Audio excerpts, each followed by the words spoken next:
최근 자료에 나오는 그 김민수 씨 사례를 통해서요. 이게 뭐 크론병, 당뇨, 심지어 우울증까지 어떻게 연결되는지 한번 따라가 볼 거예요. 예, 이 미생물들이 뭐랄까 단순히 같이 사는 존재가 아니에요. 우리 몸의 면역이나 대사, 또 정신건강까지 조율하는 굉장히 중요한 파트너죠. 파트너요? 네. 물론 때로는 문제를 일으키는 원인이 되기도 하고요. 그 김민수 씨처럼 여러 질병들이 장내 미생물 불균형, 그러니까 디스바이오시스라고 부르는 상태와 아주 깊은 관련이 있다는 증거들이 계속 나오고 있거든요. 아, 디스바이오시스. 그렇군요. 그럼 우리 장 속에 있는 수천 종류나 되는 미생물 사회에도 좋은 역할을 하는 뭐랄까 착한 주민들이 당연히 있겠죠? 아, 그럼요. 물론입니다. 예를 들자면 그 비피도박테리움 같은 균은 장벽을 딱 지켜주는 수문장 역할을 하고요. 수문장요? 네. 그리고 락토바실러스는 이제 유해균들이 살기에 좀 힘든 환경, 약간 산성 환경 같은 걸 만들죠. 아하. 또 뭐 페칼리박테리움 같은 균들은 우리가 먹는 식이섬유 있잖아요. 그걸 분해해서 단쇄 지방산, 영어로는 SCFA라고 하는데 이걸 만들어요. 단쇄지방산? 그게 중요한 건가요? 네, 아주 중요합니다. 이게 장세포의 직접적인 에너지원이 되기도 하고 또 염증을 억제하는 데도 큰 역할을 하거든요. 와, 정말 이로운 역할을 많이 하네요. 하지만 김민수 씨처럼 이 균형이 깨지면 문제가 생기는 거군요. 구체적으로 어떤 일들이 벌어지나요? 네, 맞습니다. 디스바이오시스 상태가 되면 그 박테로이데스 프라질리스나 특정 대장균 같은 뭐랄까 기회주의적인 균들이 너무 많아져요. 기회주의균이요? 네. 얘네들이 막 독소, 예를 들어 LPS 같은 걸 뿜어내서 염증을 일으키죠. 아, 독소요. 그리고 또 항생제를 좀 과하게 쓰거나 하면 클로스트리디오이데스 디피실이 줄여서 C. diff라고 하는데 이 균이 갑자기 확 늘어서 아주 심각한 장염을 일으키기도 하고요. C. diff 감염이요? 들어본 것 같아요. 네. 심지어는 원래 입안에 살아야 할 푸소박테리움 뉴클레아툼이라는 균이 장의 자리를 잡으면 이게 또 대장암 발병 위험을 높인다는 그런 연구 결과도 있습니다. 입에 사는 균이 장까지 가서 암 위험을요? 정말 생각지도 못했네요. 그래서 이 불균형이 김민수 씨의 크론병과는 구체적으로 어떻게 연결되는 걸까요? 아까 장병 이야기도 잠깐 하셨는데. 네, 정확히 보셨어요. 그 장병 문제가 핵심 중 하나입니다. 디스바이오시스가 생기면 장 세포들을 이렇게 단단하게 묶어주는 연결고리, 타이트 정션이라고 부르는데 이게 느슨해져요. 아, 느슨해진다? 네. 그래서 흔히 말하는 장누수증후군, 리키겉 상태가 되는 거죠. 장누수요. 네. 그럼 이 느슨해진 틈으로 아까 말씀드린 LPS 같은 독소나 아니면 뭐 미생물 조각 같은 것들이 혈류로 그냥 쑥 들어가 버리는 거예요. 혈류로요? 네. 그럼 우리 몸의 면역계가 이걸 외부 침입자로 오인해서 막 과잉 반응을 일으키죠.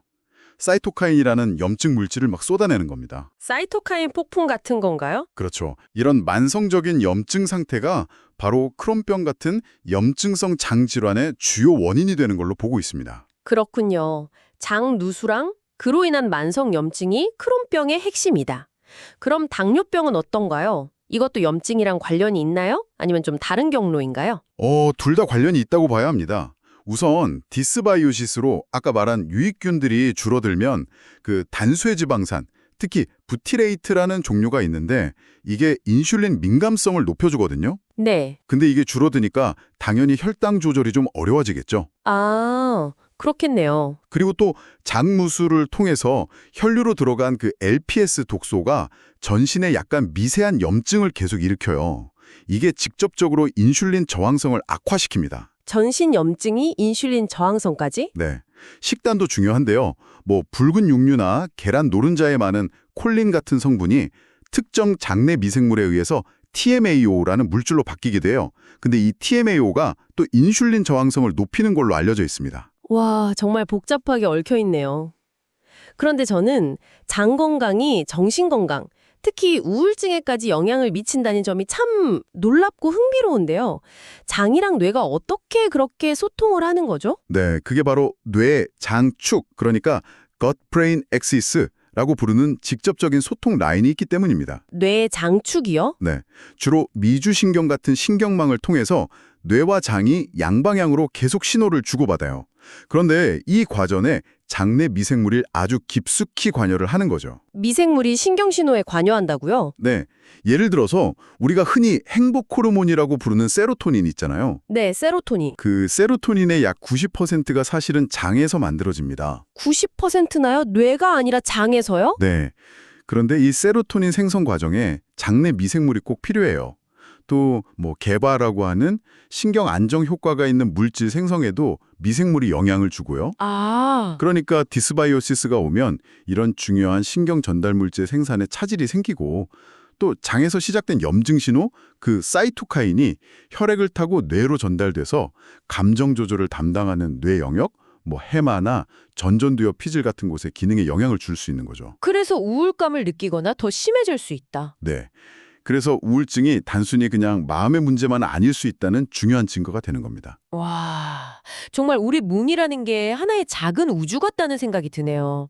그럼 이렇게 김민수 씨처럼 균형이 무너졌을 때 이걸 되돌릴 방법도 있을까요? 어떤 치료가 가능한가요? 네, 있습니다.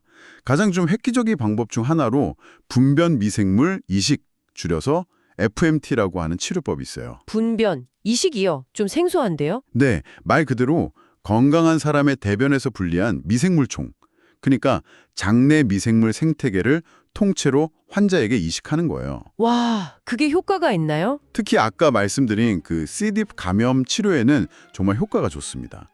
거의 90% 이상의 치료 성공률을 보이고요. 김민수 씨가 앓는 크론병 같은 염증성 장질환이나 다른 여러 질환에 대해서도 그 효과가 아주 활발하게 연구되고 있습니다. 그렇군요. 정말 새로운 접근법이네요. 근데 아무래도 좀 부담스러울 수도 있을 것 같은데 조금 더 일상적으로 접근할 수 있는 방법은 없을까요? 우리가 평소에 시도해 볼 만한 것들요. 당연히 있죠. 가장 많이들 아시는 게 아마 프로바이오틱스, 그러니까 유익균 자체를 섭취하는 거고요. 네, 유산균 제품들 많죠. 네. 그리고 프리바이오틱스, 이건 유익균의 먹이가 되는 성분인데 주로 식이섬유가 여기에 해당됩니다. 이걸 섭취하는 것도 도움이 될 수 있죠. 프로바이오틱스랑 프리바이오틱스. 네. 근데 사실 더 중요한 건 사람마다 장 환경이 다 다르잖아요. 그래서 무작정 먹기보다는 요즘에는 장내 미생물 유전체 검사, 뭐 메타지노믹스 분석 같은 걸 통해서 내 장에는 어떤 균이 부족하고 또 어떤 균이 너무 많은지 이런 상태를 먼저 파악하고 좀 맞춤형으로 접근하는 게 더 효과적일 수 있습니다. 아, 내장 상태를 먼저 아는 게 중요하군요. 네. 그리고 무엇보다도 가장 기본적이면서도 제일 중요한 건 바로 식단입니다. 역시 먹는 거군요. 하하, 어떤 식단이 장 건강에 좋을까요? 네, 맞습니다. 답은 사실 심플해요. 다양한 채소, 과일, 통곡물, 콩류 같은 거 있잖아요. 여기에 풍부한 식이섬유가 유익균들의 가장 좋은 먹이가 되거든요. 아, 식이섬유. 네. 그리고 김치나 요거트, 뭐 낫또 같은 발효식품도 장내 미생물의 다양성을 높이는데 도움이 될 수 있고요. 발효식품도 좋군요. 반대로 가공식품이라 인공감미료, 또 너무 많은 붉은 육류 섭취 같은 건 장내 환경에 좋지 않은 영향을 줄 수 있으니까 좀 줄이는 게 좋습니다. 결국 매일 우리가 뭘 먹는지가 우리 안에 그 미생물 정원을 어떻게 가꾸는지를 결정하는 셈이죠. 네, 오늘 우리 몸속의 100쪽의 미생물, 이 작은 거인들이 단순한 소화를 넘어서 면역, 대사, 심지어 정신건강까지 우리 삶 전반에 얼마나 큰 영향을 미치는지 아주 깊이 있게 살펴봤습니다. 네, 오늘 이야기 나누면서 꼭 기억해야 할 점은 우리는 그냥 혼자가 아니라 이 수많은 미생물들과 함께 살아가는 하나의 거대한 생태계라는 사실인 것 같아요. 하나의 생태계. 네. 그리고 그 생태계의 건강은 결국 우리 손에 달려 있다는 거죠. 매일 우리가 무엇을 먹고 또 어떻게 생활하는지에 따라서요. 오늘 당장 여러분의 장내 우주를 더 건강하게 만들기 위해서 할 수 있는 아주 작은 실천 한 가지는 무엇이 있을까요? 어쩌면 그 작은 변화가 여러분 안에 백조 생명체를 살리고 또 궁극적으로 여러분 자신을 더 건강하게 만드는 놀라운 시작이 될 수 있을 겁니다.